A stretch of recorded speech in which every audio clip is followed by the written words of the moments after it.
మహిళా దినోత్సవానికి ఇంకో 15 రోజులకు పైగానే ఉంది.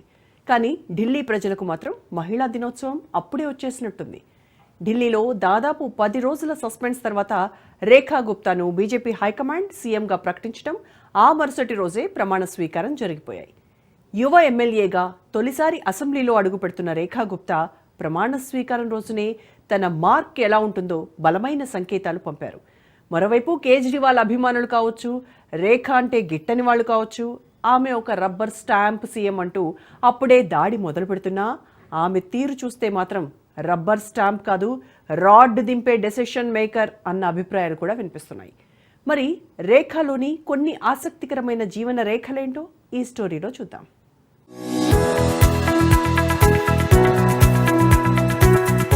తొలిసారి అసెంబ్లీలో అడుగు పెడుతున్న రేఖ.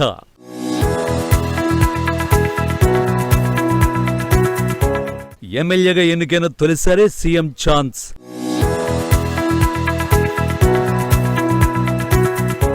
దారి మళ్లిన ప్రతి రూపాయి కక్కిస్తానంటున్న సీఎం.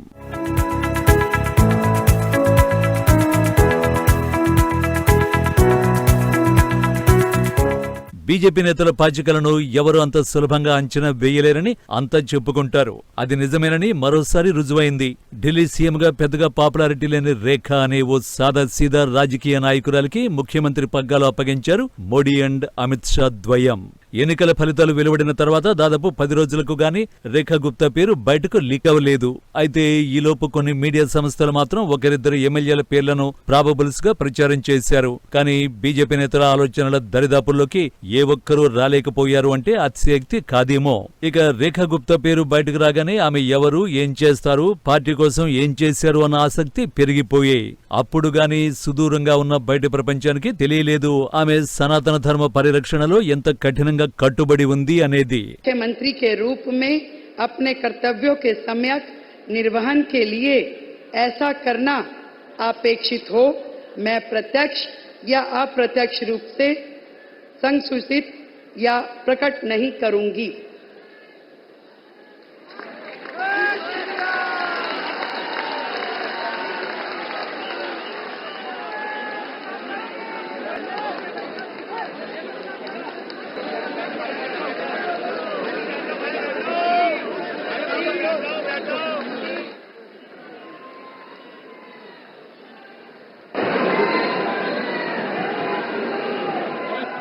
బీజేపీ కొన్ని దశాబ్దాలుగా బ్రాహ్మణ్ బనియా పార్టీ అనే అపఖ్యాతిని ఎదుర్కొంటోంది. ఆ మార్కు పోగొట్టుకోవడానికి కమలనాథులు తీవ్రంగానే కసరత్తు చేశారు. నిజానికి తాము బ్రాహ్మణ్ బనియా వంటి చీప్ ట్రిక్స్ ప్లే చేసేవారం కాదని నిరూపించుకోవడానికి వారెప్పుడు కనీసం ప్రయత్నం కూడా చేయలేదు అంటే అతిశయోక్తి కాదు. అయితే మాజీ ముఖ్యమంత్రి అరవింద్ కేజ్రీవాల్, ఆ తర్వాత తాజాగా ఎంపికైన రేఖా గుప్తా ఇద్దరు కూడా వైశ్య సామాజిక వర్గానికి చెందిన వారు కావడం రాజకీయ వర్గాల్లో, సామాజిక వర్గాల్లో ఆసక్తి రేపుతోంది. ఇక రేఖ వర్కింగ్ స్టైల్ గురించి ఇప్పుడు సోషల్ మీడియాలో బయటపడుతున్న తర్వాత అరే బాబు, ఇది బ్రాహ్మణ్ బనియే ఈక్వేషన్ కాదురా నాయనా, పక్క సనాతన ధర్మ స్టైల్ అని మోడీ షా చెప్పకనే చెప్పినట్టు కనిపిస్తోంది అన్న వ్యాఖ్యలు వినిపిస్తున్నాయి. అందుకు సీఎంగా ప్రమాణ స్వీకారం చేసిన వెంటనే రేఖా గుప్తా ఓ సంచలనాత్మకమైన నిర్ణయం తీసుకోవడమే. అదేంటంటే తనను తాను మధ్యతరగతికి చెందిన పేదలకు ప్రతినిధిగా చెప్పుకునే కేజ్రీవాల్ సాదాసీదా ప్రభుత్వ భవనంలోనే ఉంటానని, అంతకుమించి తాను ఎలాంటి విలాసాలు అనుభవించబోనని ప్రతిజ్ఞ చేసి పవర్లోకి వచ్చారు. కానీ రెండోసారి పవర్లోకి వచ్చిన తర్వాత కనీవిని ఎరుగని రీతిలో శీష్ మహల్ కట్టించి అందులో కొలువు తీరారు. కానీ దేశంలో ఏ ముఖ్యమంత్రి కూరుకుపోనంత అవినీతి ఆరోపణల ఊబిలో కూరుకొని జైలు జీవితాన్ని అనుభవించారు. కేజ్రీవాల్ ఎక్కడ మాట తప్పాడో అదే వాగ్దానాన్ని ఆలంబనంగా చేసుకుని తన పరిపాలన ఎలా ఉంటుందో నిర్ణయించుకుంది రేఖ. అత్యంత విలాసవంతమైన శీష్ మహల్ ని మ్యూజియంగా మలుస్తున్నామని ప్రకటించడం ఇప్పుడు రాజకీయ వర్గాల్లో సంచలనం రేపుతోంది.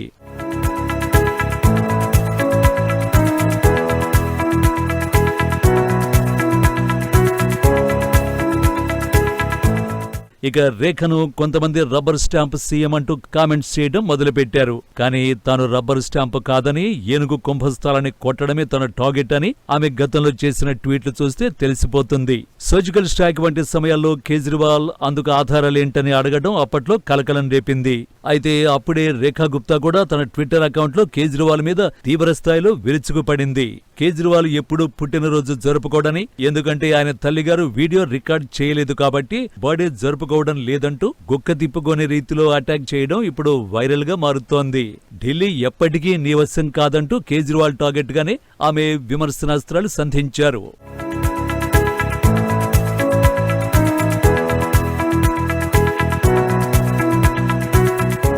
ఇక జేఎన్యూ స్టూడెంట్ అయిన రేఖ గతంలో ఏబీవీపీ తరఫున విద్యార్థి నాయకురాలిగా క్రియాశీలంగా పనిచేశారు. జేఎన్యూలో ఎప్పుడూ లెఫ్ట్ వర్సెస్ రైట్ అన్న రీతిలో పోరాటం సాగుతుంది. అలాంటి చోట ఏమాత్రం తాను నమ్మిన సిద్ధాంతం విషయంలో రాజీ పడకుండా పోరాటాలకు నాయకత్వం వహించారు. జేఎన్యూలో విద్యార్థుల ముసుగులో 50 ఏళ్లున్న వారు కూడా కన్సెషన్ సౌలభ్యాన్ని పొందుతూ దేశ వ్యతిరేక కార్యకలాపాలకు పాల్పడుతున్నారని, అసలు జేఎన్యూను మూసేయాలంటూ గతంలో తీవ్రమైన కామెంట్లే చేశారు గుప్తా. ఈ ఒక్క వైఖరి చాలు ఆమెలో జాతీయత, సనాతన ధర్మ మూలాలు ఎంత బలంగా ఉన్నాయో అర్థం చేసుకోవడానికి. वो लाइट खुली छोड़ देते हैं, पंखे खुले छोड़ देते हैं, गीजर खुले छोड़ देते हैं, ऐसा सोच के अगर बिजली के चार्ज लगा दिए तो क्या बुरा किया है कि आप जितनी बिजली इस्तेमाल कर रहे हैं आपको पे करना होगा। आप जो भी हॉस्टल का नुकसान कर रहे हैं वो आपको पे करना होगा। 10 रुपए में क्या होता है? 10 रुपए आप चलते चलते किसी भिखारी को भीख भी दो तो वो मना कर देता है कि 10 रुपए नहीं लूंगा, और ऐसे में आप पूरे महीने हॉस्टल का कमरा इस्तेमाल कर रहे हैं 10 रुपए। उसे यदि प्रशासन ने 300 रुपए महीना कर दिया, आप स्टूडेंट हैं, आप 300 रुपए अफोर्ड नहीं कर सकते। एक तरफ आप लाख रुपए का मोबाइल जेब में डाल के चलते हैं, 3000 रुपए की जीन्स पहनते हैं, 2000 रुपए की टी शर्ट पहनते हैं, दारू पीते हैं, सिगरेट पीते हैं, जूते पहनते हैं 8-8 हजार रुपए के। 300 रुपए अफोर्ड करने में दिक्कत है, उसके लिए संसद पे जाके प्रदर्शन करते हो, संसद का समय खराब करते हो, लोगों को मिसगाइड करते हो, देशद्रोही काम करते हो। ऐसी यूनिवर्सिटी जो इस प्रकार से गंदी हरकतें करे, देशद्रोही काम करे, दिल्ली में, देश में होनी ही नहीं चाहिए। ఇలా శీష్ మహల్లో జరిగిన అవినీతిని బేస్ చేసుకుని ముఖ్యంగా కేజ్రీవాల్ గుండెల్లో దిగిపోయే గుణపాల్ లాంటి నిర్ణయాలనే రేఖ ప్రకటించడం విశేషం. మరోవైపు జేఎన్యూలో జరుగుతున్న దేశ విద్రోహ కార్యకలాపాల నిర్వాహకం వంటి అంశాలపై రేఖ ఎప్పుడో ఫోకస్ పెట్టడం విశేషం. ఇలాంటి నేపథ్యంలో రేఖా గుప్తాను సీఎంగా ఎంచుకోవడం వ్యూహాత్మకంగానే కాక ఢిల్లీ లాంటి కీలకమైన చోట వెనుకబడిన బీజేపీకి జవసత్వాలు రావాలంటే ఇలాంటి లీడర్లే కావాలన్న మోడీ షా నిర్ణయంలో ముందు చూపే ఇప్పుడు చర్చాంశంగా మారుతోంది.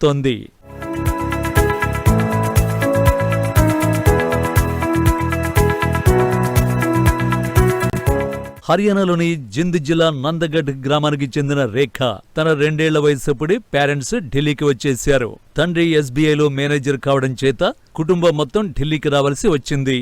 దీంతో రేఖ సొంత గడ్డ ఢిల్లీనే అయిపోయింది. జేఎన్యూలో ఉన్నత విద్యాభ్యాసం చేసినప్పుడే ఏబీవీపీలో పనిచేసింది. ఆర్ఎస్ఎస్ శిక్షణ శిబిరాల్లో ట్రైనింగ్ తీసుకుంది. హిందుత్వం విషయంలో రాజీ లేకుండా అటు జేఎన్యూ వంటి చోట్ల బలమైన శత్రువులతో రాజీ పడకుండా బీజేపీ నేతల్ని సైతం ఆకర్షించింది. సుష్మా స్వరాజ్ ఢిల్లీ ముఖ్యమంత్రిగా ఉన్నప్పుడు రేఖ విద్యార్థి నాయకురాలిగా ఆమెతో కలిసి దిగిన ఓ ఫోటో కూడా ఇప్పుడు నెటిజన్లను ఆకర్షిస్తోంది. అటు ఢిల్లీ మున్సిపల్ ఎన్నికలతో రాజకీయ అరంగేట్రం మొదలుపెట్టిన రేఖ 3 సార్లు కౌన్సిలర్ గా ఎన్నికైంది. మున్సిపల్ వ్యవహారాల్లో కేజ్రీవాల్ ప్రభుత్వ నిర్ణయాలపై రాజీ లేకుండా పోరు చేసింది. అలాంటి పాత వీడియో కూడా ఇప్పుడు వైరల్ అవుతోంది. ఆ వీడియో చూసినా ఆమె పోరాట తెగువ ఎలాంటిదో తెలుస్తుంది అంటున్నారు విశ్లేషకులు.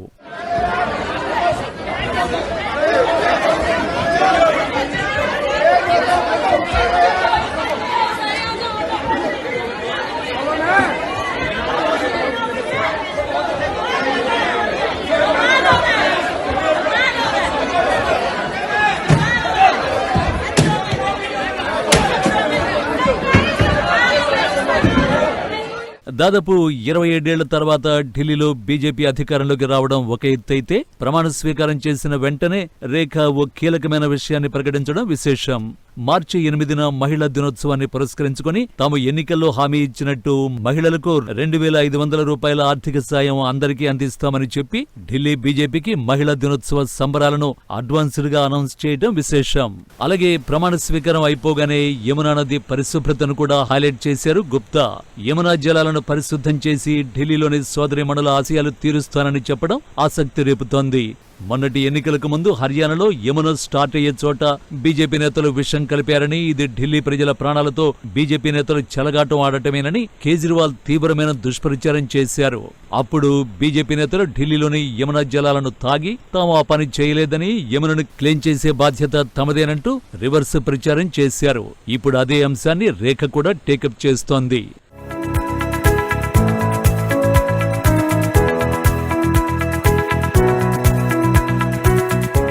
రేఖతో పాటు మరో 6 మంత్రివర్గ సభ్యులకు హైకమాండ్ అవకాశాన్ని కల్పించింది.